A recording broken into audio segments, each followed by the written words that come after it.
être heureux, vraiment très peu pour être heureux. Il faut se satisfaire du nécessaire. Un peu d'eau fraîche et de verdure que nous prodigue la nature. Un peu d'eau fraîche, un peu de verdure et un peu d'amour, surtout beaucoup d'amour pour ces animaux et un grand coup de chapeau à ces familles que vous connaissez bien, Natacha. Oui, c'est vrai que pour moi c'est un peu particulier de vous parler de la SPA ce matin, puisque j'en suis la présidente bénévole.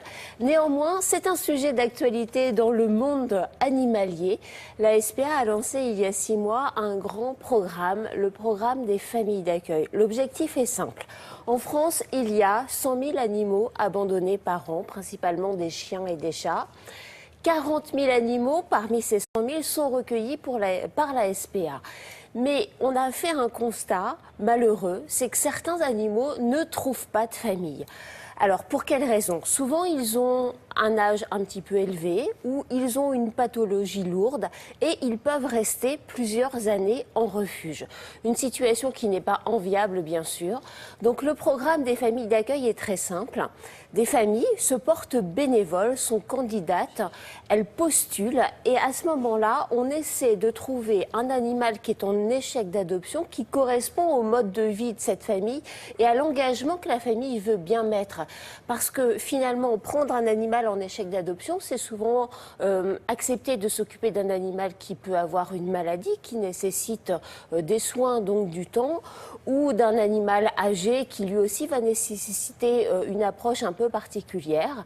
Mais pour essayer d'avoir le plus possible de familles candidates, la SPA continue à prendre en charge ces animaux, c'est-à-dire finance leur nourriture et tous leurs soins de santé. Ce programme est aujourd'hui un succès. Néanmoins, il y a encore beaucoup d'animaux qui sont candidats à être placés dans ces familles d'accueil.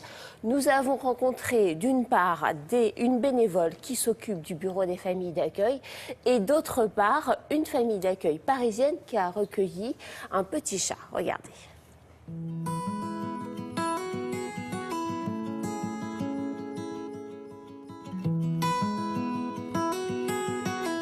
Nous sommes ici au bureau des familles d'accueil, donc tout est centralisé, les animaux à placer en famille d'accueil définitive et les familles candidates. Donc les 57 refuges en France SPA nous proposent des animaux au bureau des familles d'accueil qui sont éligibles. Donc c'est des animaux avec des cas particuliers, donc qui ont plus de 3 ans de refuge ou bien qui ont des pathologies handicap comme l'épilepsie, le diabète, les souffles cardiaques, etc. J'ai Goy, effectivement, mais c'est le seul que j'ai. Ces animaux sont en échec d'adoption. Donc c'est au bureau des familles d'accueil qu'on leur trouve la famille la plus adaptée pour leur éviter une vie au refuge. Les familles candidates déposent un formulaire sur le site internet. Ce formulaire nous est parvenu directement par mail. On les contacte ensuite pour avoir un premier contact, pour savoir quel est leur mode de vie, quels animaux ils souhaiteraient, chat ou chien ou peu importe. Et on leur propose des animaux qui correspondent à leur mode de vie. L'animal reste dans le foyer, dans sa famille d'accueil jusqu'à son décès, c'est un placement définitif. Et l'animal reste la propriété de la SPA. On prend en charge les frais vétérinaires et les frais de nourriture.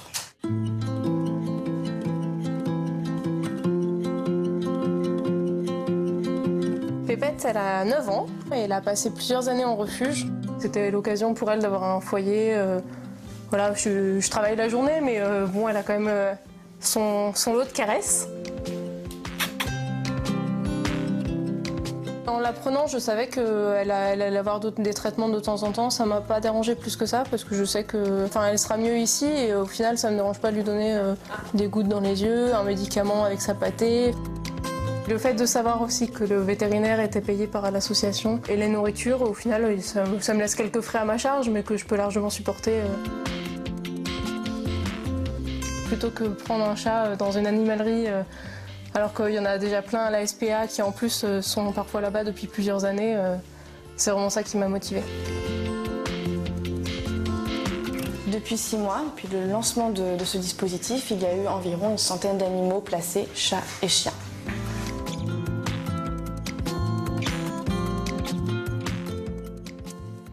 Ça mérite quand même quelques petites précisions concernant les familles d'accueil. Je suis famille d'accueil, je peux choisir mon animal Oui, alors la famille d'accueil va faire un pré-choix, mais elle va être guidée par le bureau des familles d'accueil qui, ce bureau connaît les animaux en question et donc va essayer aussi d'orienter la famille.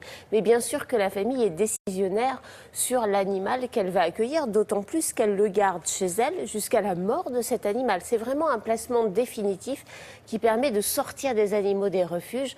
C'est une nouvelle vie, c'est vraiment un geste très fort. Donc toutes les familles qui sont candidates peuvent postuler sur le site de la SPA. Elles ne sont absolument pas rémunérées, hein, elles font ça bénévolement.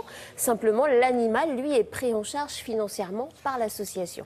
Voilà. Et il est évident que si je possède un appartement, vous allez me conseiller un animal qui n'aura pas besoin de sortir, etc., etc. Donc, n'hésitez pas, vous allez sur le site de Télématin et puis sur le site de la SPA si vous êtes intéressé par la proposition de Madame la Présidente, s'il vous plaît, Natacha Harry. On va continuer à parler des animaux avec Julia qui est avec nous ce matin. Julia, pensez à eux. Oui, mais on n'arrête pas, Julia. Justement, vous en parliez, moi je vous invite vraiment à consulter ce site, notamment au moment des fêtes où vraiment c'est le moment de penser à eux et de ne pas les laisser de côté. Le site c'est spa.asso.fr. Comme pour tous les sites, c'est extrêmement sécurisé, vous pouvez faire des dons, allez-y directement via internet en quelques clics, c'est réglé. Et je voulais vous dire aussi que sur le site de Libération, vous avez une chronique qui sort tous les vendredis, ça tombe bien, il y en a une aujourd'hui, ça s'appelle Vendredi tous à poil. Alors avec humour, le titre de cette chronique est plutôt bien trouvé. Et bien tous les vendredis, Libération vous propose une sélection de photos, de vidéos, d'animaux et d'uniquement d'animaux, et alors de toutes sortes, qui vont vous faire rire et qui, vous savez, plaisent beaucoup sur le web. Merci beaucoup, Julia. Et si vous êtes intéressé par le sujet, rassurez-vous, Natacha reviendra tout à l'heure, voilà, pour vous parler de cette belle idée. Vous êtes peut-être la prochaine famille d'accueil. On s'absente quelques secondes et on fait le point route avec Étienne Jacquemart. Je peux te poser une question? Tu regardes Télématin? Bien sûr. Ah bon? Ben j'adore. Au petit déjeuner, monsieur s'instruit.